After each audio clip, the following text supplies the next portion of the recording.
கிறிஸ்துவுக்குள் பிரியமான சகோதர சகோதரிகளே, இந்த அற்புதமான வேலைக்காக ஆண்டவரை நான் ஸ்தோத்திரிக்கிறேன். இந்த ஓல்ட் இஸ் கோல்டு என்கிற சேனலிலே உங்களை சந்திப்பதிலே மிகுந்த மகிழ்ச்சி அடைகிறோம். கர்த்தருடைய பெரிதான கிருபையினாலும் இந்த நாளிலும் நாம் சந்திப்பதிலே மிகுந்த மகிழ்ச்சி. இந்த நாளிலும் நம்முடைய உரையாடல் பாடல் இந்த நாள் நிகழ்ச்சி தேவன் நமக்கு ஆசீர்வாதத்தை கொடுக்க ஒரு நிமிடம் நான் ஜெபிக்கலாம். இரக்கமுள்ள ஆண்டவரே, இந்த நல்ல வேலைக்காக நன்றி செலுத்துகிறோம். எங்கள் வாழ்நாளில் இந்த ஒரு நாளையும் நீ கூட்டி கொடுத்து இதில் எங்கள் பணிகளை செய்ய எங்களுக்கு அழைத்த இந்த அழைப்புக்காக நன்றி ஆண்டவரே. பழையவைகள் எல்லாம் புதிதாயின என்ற வார்த்தையின்படி பழைய அனுபவங்களை ஆண்டவரை கிட்டத்தட்ட 86 வயதுள்ள என் தகப்பனார் மூலமாக இந்த உலகத்துக்கு தெரிய பண்ண வேண்டும் என்கிற நோக்கத்திலே ஆண்டவரே இந்த சேனலை நீங்கள் ஆரம்பித்து ஆசீர்வதித்து கொடுத்துருக்கிறீங்க. இந்த நாளிலே நாங்கள் கற்றுக்கொள்ள வேண்டியதை கற்றுக்கொள்ள உதவி செய்யுங்க. நீங்கள் எங்களை பயன்படுத்துங்க, ஆளுகை செய்யுங்க. உங்களுடைய நாம மாத்திரம் மகிமைப்படட்டும். இயேசு கிறிஸ்துவின் நாமத்தில் ஜெபித்தோம், ஜெபம் கேட்டி நல்ல பிதாவே, ஆமென். ஆமென். கர்த்தர் நல்லவர். நாம் கடந்த நாட்களிலே சில காரியங்களை தகப்பனாரோடு பேசியிருந்தோம். இன்றைக்கு அதனுடைய தொடர்ச்சியாக அவர் பள்ளி பருவத்திலே குழந்தைய 1 வயசு அந்த 2 வயசுக்குள்ளே இருக்கும் பொழுது பள்ளிக்கூடத்தில் போய் சேர்ந்து அங்கே படித்த அந்த அனுபவங்களை நம்ம ஆரம்பித்து முடித்திருக்கிறோம். இன்றைக்கு அதனுடைய தொடர்ச்சியாக நாம் பார்க்கலாம். நீங்கள் பள்ளிக்கூடம் போகும்போது அங்கே நடந்த சம்பவத்தை ஏற்கனவே சொன்னீங்க, ஒரு வாத்தியார் உங்களை கேட்டதா, அதுல இருந்து இன்னைக்கு நீங்கள் என்ன சொல்ல விரும்புறீங்க? என்ன சொல்லுங்கன்னா, அந்த வாத்தியார் கேட்ட கேள்வி முதலாவது என்னன்னா, அங்கே 2 விதமான ஜாதிகளை பிரித்து உட்கார வச்சுருக்காரு. ஒரு பக்கம் ஒரு 5-6 பசங்க, இன்னொரு பக்கம் ஒரு 5-6 பிள்ளைங்க உட்காந்து. அது சேரியில் இருக்க பிள்ளைங்க ஒரு பக்கமும் ஊரில் இருக்க ஒரு பிள்ளைங்க இப்படியா அந்த காலத்தில் இருந்ததுனால என்ன எங்கே உட்கார வைக்கிறதுன்னு அவர் புரியல. அவர் சொன்ன முதல் கேள்வி என்னன்னா, நீ என்ன வரணும் அப்படின்னு. வரணும்னாவே எனக்கு தெரியாது, வரணும்னா இப்போ தான் தெரியுது, வரணும்னா கலரு அப்படின்னு சொல்லிட்டு. சரி, அப்போ நான் என்ன பண்ணினேன், ஐயா எனக்கு வரணும்னு தெரியாது, அதாவது சாமின்னு தான் சொல்லணும். அவரை அந்த ஐயாலாம் எனக்கு செல்லுபடி ஆகாது. அதுவே அவருக்கும் டென்ஷன் ஆகிட்டார். என்ன இவன் ஐயான்னு சொல்கிறான் அப்படின்னு.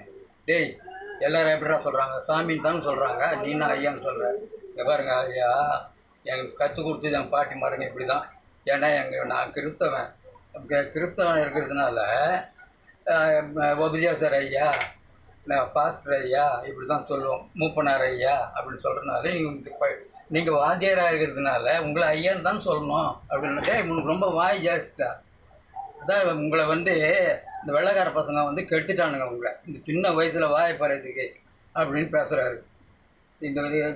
அதாவது இது சின்ன வயசுலேயே இவன் கெட்டு போயிட்டானே. டேய் பசங்களா, இவன் கூட சேரக்கூடாது, இவன் கெடுத்துருவான் அவங்கள. என்ன இவன் பொல்லாதவனா எனக்கு தெரியறான். எப்படி இருந்தாலும் நாளைக்கு தெரியும், உன் ஜாதியை பற்றி சொல்லு. நான் போய் பெரியவங்களை கேட்டுவாங்க.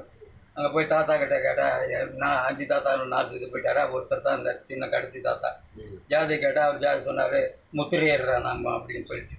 அப்புறம் மறுநாள் வந்தப்போ சொன்னால் முத்திரையர். ஆஹோ, முத்திரையரா, அப்போ இங்கே பாரு, நீ தனியாக உக்காரு, இதுலேயும் சேரக்கூடாது அதுலேயும் சேரக்கூடாது. பசங்களா, நீங்கள் இதில் சேரக்கூடாது, இவன் கூட பேசாதீங்க, கெடுத்துருவான் இவன். ஏன்னா இவன் ஏற்கனவே கெட்டுப்பிட்டான். அந்த வெள்ளைக்கார பசங்க இவனுங்களை கெடுத்துட்டானுங்க. ஏன்னா நாகரிகமாக ட்ரெஸ் போட்டு இதை போட்டுக்கிறேன்ல, இந்த மாதிரி அரைக்கால் சட்டை போட்டுன்னு போனேன். இந்த பெல்ட்டெல்லாம் பார்த்தோன்னா அவருக்கு ரொம்ப டென்ஷன் ஆகிட்டாரு. நாம் கப்பு அடிச்சுருக்கிறோம். அவர் நடந்து போகும்போது ஒரு நாற்றம் அடிக்கும், ஒரு மூச்சு நாற்றம் அடிக்கும். அந்த மாதிரி ஆள் பசங்கள்லாம் ஒரு மாதிரி அசிங்கமாக தான் இருப்பாங்க. பிள்ளைங்க, ஏழை பிள்ளைங்க என்ன பண்ணுவாங்க, அது மாதிரி ஒரு சூழ்நிலை உண்டாயிடுச்சா. அதுக்கப்புறம் நான் படித்த படிப்பே ஒரு 6 மாதம்தான். தரையில் எழுதணும், அம்மா அப்பா, அப்புறமா அந்த வேறு 3 வாரத்துக்கு நம்ம எழுத்துலேருந்து 6 மாதம் வரல தான் படித்தேன். அதுக்குள்ளே எனக்கு ரொம்ப டென்ஷன். எப்போ பார்த்தாலும் அடிப்பார் அவர். இந்த கையை பிடிப்பாருனா விட மாட்டார். ஒரு நாள் என்ன பண்ணிட்டேன், இந்த எப்போவுமே வரைகிற பழக்கம் உண்டு எனக்கு. அப்போ நான் செவத்துலலாம் வரைய சின்ன குழந்தைங்கள்லாம் வரையிறாங்கல்ல, அந்த மாதிரி நான் கரியோ ஒரு சாக்கு பீஸோ எடுத்தால் செவத்தில் படம் வரையிறது பழக்கமாக இருந்ததுனால இந்த தரையில் அவர் என்ன பண்ணுவார், இந்த பசங்களுக்கு இந்த பாடத்தை போர்டில் எழுதி போட்டு போயிடுவார். பக்கத்தில் தான் ஸ்கூலு. அங்கே போய் என்ன பண்ணுவார், அவங்க அந்த டீச்சருங்க வாத்தியாருங்களோட அரட்டை அடிக்கிறது. அதுக்கப்புறம் ஒரு 1/2 மணி நேரம் 1 மணி நேரம் பொறுத்து வருவார். அதுக்குள்ளே இந்த பையங்கள்லாம் பூந்து மண்ணில் விளையாடின்னு இருப்பாங்க. நான் மட்டும் விளையாட மாட்டேன், எதுவும் செய்ய மாட்டேன். தரையில் படம் வரைவேன். என்ன படம், எனக்கு என்ன நான் தெரியுது, எதை பார்க்குறனோ எனக்கு ரொம்ப பிடிக்கும் வரைகிறதுக்கு.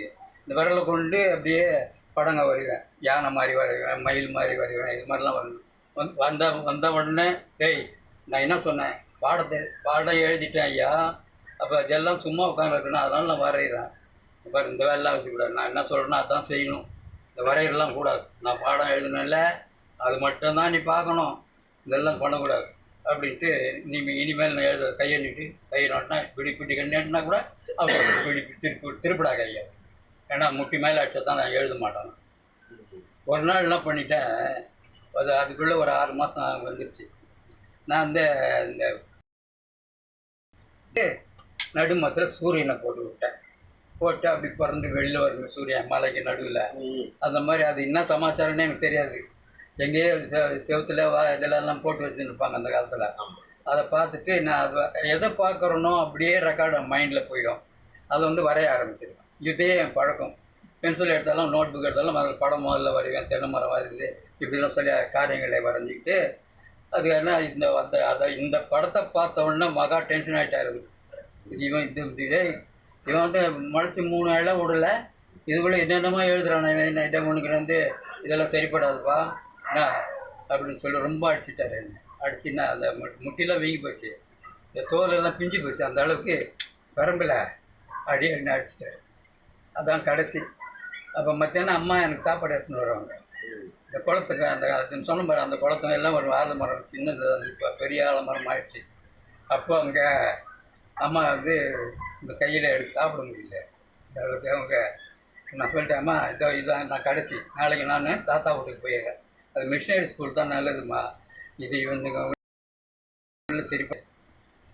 அப்புறமா எனக்கு ரொம்ப டென்ஷன் ஆகிட்டேன். நான் என்ன பண்ணுறது இந்த மனுஷனை அப்படின்னு சொல்லிட்டு அன்றைக்கி சாயந்தரமே தாத்தா வீட்டுக்கு போயிட்டேன். அங்கே மிஷினரி ஸ்கூலுக்கு போய் அங்கே நான் எழுதுனேன்ல, அதெல்லாம் அவங்க டெஸ்ட் வைப்பாங்கல்ல, அது மாதிரி வந்து வச்சப்போ அவங்க நான் வந்து நல்லா அழகாக எல்லாத்தையும் எழுதினோன்னா அந்த வாத்தியாருக்கு என்ன பண்ணேன், எல்லாம் மிஷினரி எழுதானே, எல்லாம் கிறிஸ்தவங்க. ஆனால் அந்த ஸ்கூலில் பள்ளிக்காரன் இன்றைக்கும் இருக்குது. அந்த சுற்று வட்டாரத்தில் எந்த ஜாதி மதம் எதையும் பார்க்க மாட்டாங்க. மிஷினரி அப்படிப்பட்டவங்க இல்லை.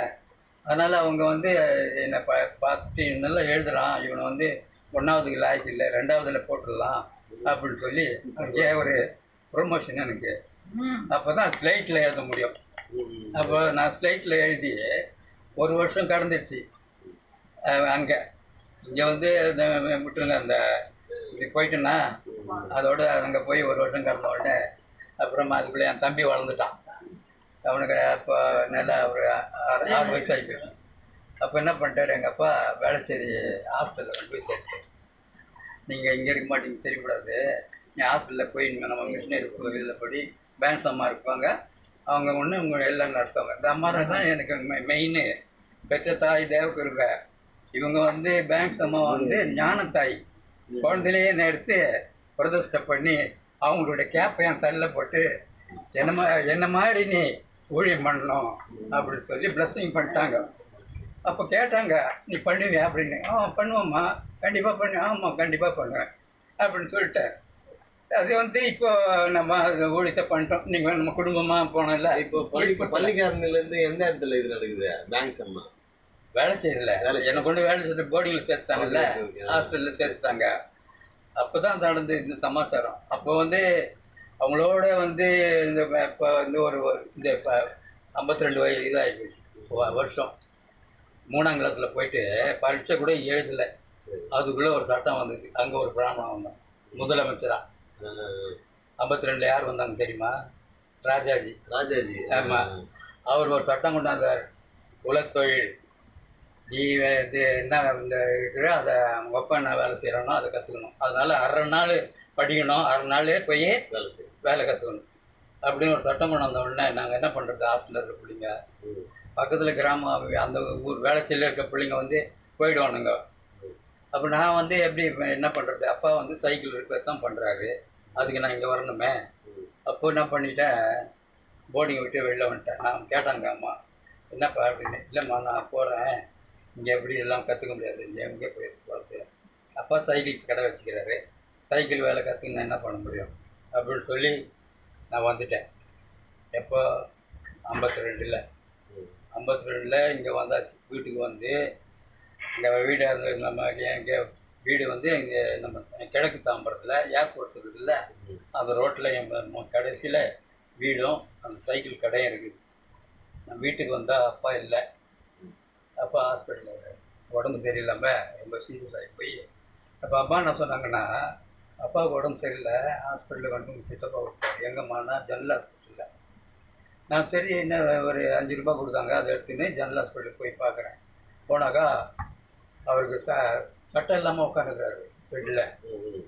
நான் அப்பா இந்த நைனான்னு கூப்பிடுவோம், நைனா போகலாம் அப்படின்னு. சட்டை இல்லைப்பா. அப்புறம் மோர் மார்க்கெட்டுக்கு தெரியல உங்களுக்கு. மோர் மார்க்கெட்டுக்கு போனாக்கா ஒரு சட்டை 4 ரூபா 5 ரூபான்னு சொல்கிறாங்க. கையில் இருக்கிறது 5 ரூபா. நான் அவரை கூட்டின்னு வர போகணும். சரி என்ன பண்ணேன், அந்த கடைக்காரர்கிட்ட சொன்னேன், இந்த பாருங்க எங்கள் அப்பா ஹாஸ்பிட்டலில் இருக்கிறாரு, நான் கூட்டின்னு போனேன் வீட்டுக்கு, ஒரு குறைச்சி சொல்லுங்க அப்படின்னு. 3 ரூபான்னு சொன்னேன். அதெல்லாம் கிடையாது, 2000 ரூபா கொடுக்குறேன். 2 ரூபா 50 பைசா ஒரு சட்டை. வாங்கிட்டு போய் அப்பாவுக்கு போட்டு மெதுவாக நடக்க முடியல. நான் அப்படியே மெதுவாக கூட்டின்னு வந்து பார்க் ஸ்டேஷன் வந்து அப்போ 50 பைசா டிக்கெட்டு. அப்பாவுக்கு அப்போ என்ன வயசு இருக்கு? 45 இருக்கும். 45 வயசுலேயே அவர் டவுன் ஆகிட்டாரு. அதுக்கப்புறம் பைபிள் எடுத்துனாரு, பூலியத்துக்கு போயிட்டார். குடும்பத்தை யார் பார்க்குறது? நான் தான் பார்க்கணும். அப்போ நான் தான் வந்துட்டேனே. வந்த உடனே அதுக்கப்புறம் நீங்கள் கேட்பீங்க எப்படி படிச்சிங்கன்னு இல்லை? ஆமாம், 2வது கேள்வி வருது. அப்போது கொண்டா வீட்டில் விட்டு அங்கே வந்து படி கூட ஏற முடியல. அவர் ரொம்ப கஷ்டப்படுறாரு. அப்புறம் மெதுவாக கையை பிடிச்சி எடுத்துன்னு வந்து வெளியில் வந்து ஒரு ரிக்ஷாக்காரர் பார்த்து, ஐயா கொண்டாந்து எங்கள் வீட்டில் விட்டுருங்க, பக்கத்தில் தானே கேம்ப் ரோடு. அங்கே வந்து ஒரு 4 அணா கொடுத்தா கொண்டு விட்டுருவாங்க. 4 நாள் ரிக்ஷாக்காரர் வந்து வீட்டில் விட்டு அப்புறமா அதை காற்று அடிக்கணும், பஞ்சர் ஓட்டணும், சைக்கிள் ரிப்பேர் பண்ணணும். அவரால் முடியல, நான் தான் பண்ணி ஆகணும். எந்த வயசில்? 52 வயசு தான் எனக்கு. அப்பா 12 வயசு தான். 12 வயசு. 12 வயசில் ஆரம்பித்த தொழில். அப்பா வந்து எதுவும் கொட்டும் கொடுக்க மாட்டார். நானாக பார்த்தோம்னா என்ன தெரிஞ்சுக்கணும்.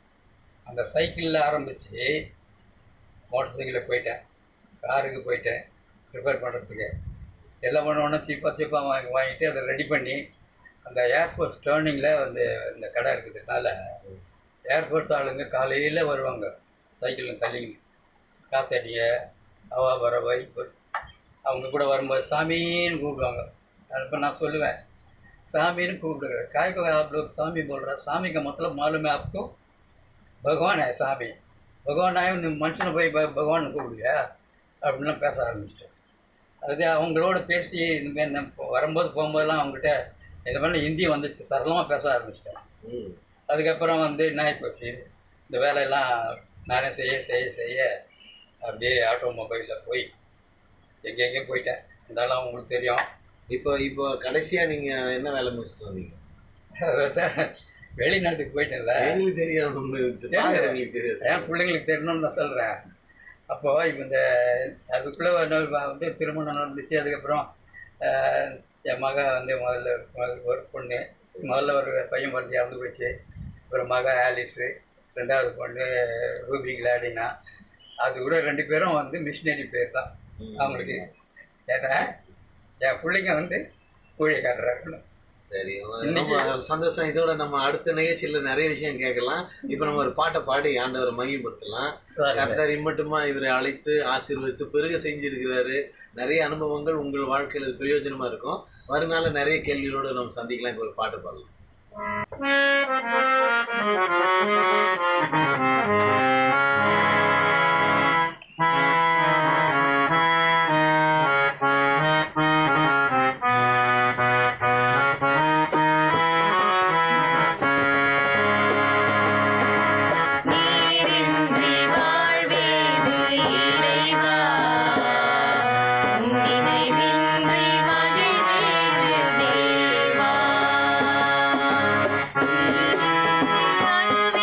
அழுவேதோ மறை